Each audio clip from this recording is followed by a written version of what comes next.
بسم اللہ الرحمن الرحیم۔ کسی خاص فرد یا واقعہ پر نازل ہونے والی قرآنی آیات میں سے آج ہم دیکھیں گے سورۃ البقرہ کی آیت نمبر 80۔ آیت کا ترجمہ کچھ اس طرح سے ہے، اور یہ لوگ کہتے ہیں کہ ہمیں جہنم کی آگ چند روز سے زیادہ ہرگز نہ چھوئے گی۔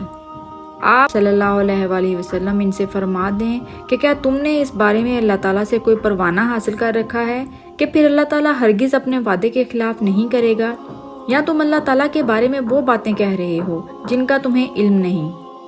یہ آیات یہودیوں کی غلط بیانی پر نازل ہوئی تھی۔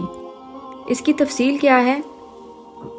حضرت ابن عباس رضی اللہ تعالیٰ عنہ سے روایت ہے کہ یہودی علماء کہتے تھے کہ دنیا کی عمر 70,000 سال ہے اور ہر 1000 سال کے بدلے میں ہمیں صرف ایک دن عذاب ہوگا۔ اس حساب سے ہمارا کل عذاب 7 دن بنتا ہے۔ کچھ یہودی علماء کہتے تھے کہ ہم نے 40 دن بچڑے کی پوجا کی تھی، لہٰذا ہم صرف 40 دن ہی آگ میں رہیں گے، اس کے بعد ہماری جگہ محمد صلی اللہ علیہ وآلہ وسلم کی امت جہنم کی آگ میں جلے گی۔ حضرت ابو ہریرہ رضی اللہ تعالیٰ عنہ سے روایت ہے کہ ایک یہودی شخص نے رسول اللہ صلی اللہ علیہ وآلہ وسلم کی دعوت کی اور گوشت میں زہر ملا دیا۔ رسول اللہ صلی اللہ علیہ وسلم نے کھانا تناول کرنے سے قبل یہودیوں کو جمع کیا اور فرمایا، میں تم سے ایک سوال پوچھتا ہوں، اس کا صحیح جواب دو۔ آپ صلی اللہ علیہ وآلہ وسلم نے اس یہودی سے پوچھا، تمہارا باپ کون ہے؟ اس نے اپنے باپ کا نام غلط بتایا۔